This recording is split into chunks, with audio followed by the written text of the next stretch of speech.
Au mois d'octobre, qu'est-ce qu'on reçoit dans la boîte aux lettres, par mail? Un message d'alerte rapide sanitaire signé par Jérôme Salomon où il nous dit profitez, c'est les soldes, Remdesivir gratuit à l'hôpital avant la fin de la RTU. Ce message a été confirmé quelques jours après par Gilead, qui, on va dire, est le laboratoire pharmaceutique du Remdesivir, où il nous dit aussi il y a des stocks à l'Europe, et l'Europe en a acheté, profitez-en, c'est gratuit en hôpital.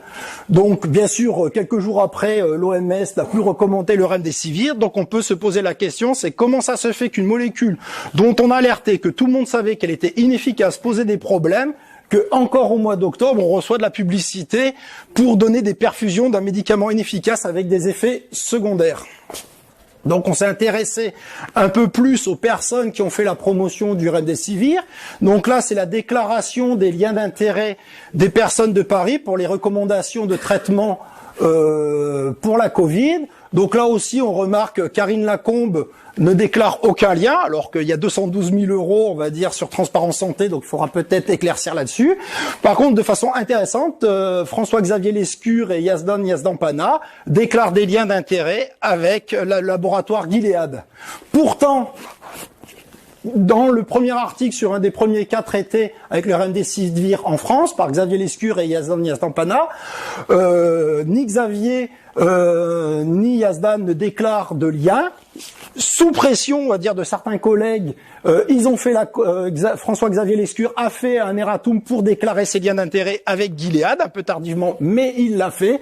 Par contre, Yazdan Pana n'a toujours pas trouvé le chemin de la rédemption. Alors, on pourrait dire que c'est un oubli, mais voici un peu les articles de Yazdan Pana et de François-Xavier Lescure. Et là-dessus, sur aucun de ces articles, Yazdan Pana n'a indiqué ses liens d'intérêt alors qu'il en déclare à la PHP. Donc Lescure est sur le chemin de Damas pour la rédemption. Yazdan Pana cherche toujours son chemin. Et là aussi, comme je vous ai dit, le lien peut être direct ou indirect. Fordoc, et vous voyez, on va dire, il suffit de demander le nom de la personne pour obtenir tous ces avantages, rémunérations, etc.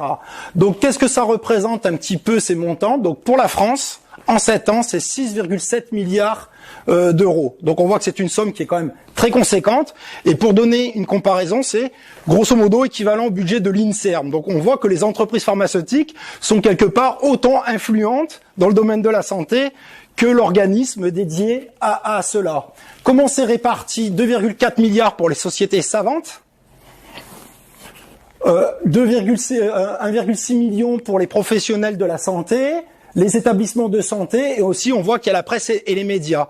Donc on voit qu'en fait que c'est financé à tous les étages, et on comprend qu'un professionnel de la santé ne va pas se rendre compte de ces liens ou de cette influence, puisque aussi bien les sociétés savantes qui vont faire des recommandations, que l'établissement, que les associations de professionnels et les presses et médias, au final, il est dans un univers où c'est parfaitement normal et il n'a aucun moyen de se rendre compte qu'il y a quelque chose qui ne va pas. Donc on voit beaucoup d'influence. Donc, je pense que ces derniers temps, vous avez entendu parler que les médias faisaient de critiques à certaines personnes. Donc, on voit François qui a épinglé, justement, on voit que les sommes peuvent être assez conséquentes sur quelques années. Donc, Rafi à Nantes avec 540 000 €. Bon, juste pour noter que c'est quand même, on va dire, de cet établissement qui a eu des menaces à l'encontre de Didier Raoult. Karine Lacombe qui a été en permanence dans les médias, qui a touché 212 000 €. Hop là. Gilbert Deray, aussi un urologue, pareil. Jean-Paul Stahl qui nous a insultés aussi, qui a, on va dire, touché un peu d'argent. Pierre Tatevin, président de la SPIF, l'association des maladies infectieuses, qui nous a fait, qui nous a dit qu'on était une calamité grosso modo pour l'Afrique en leur conseillant l'hydroxychloroquine.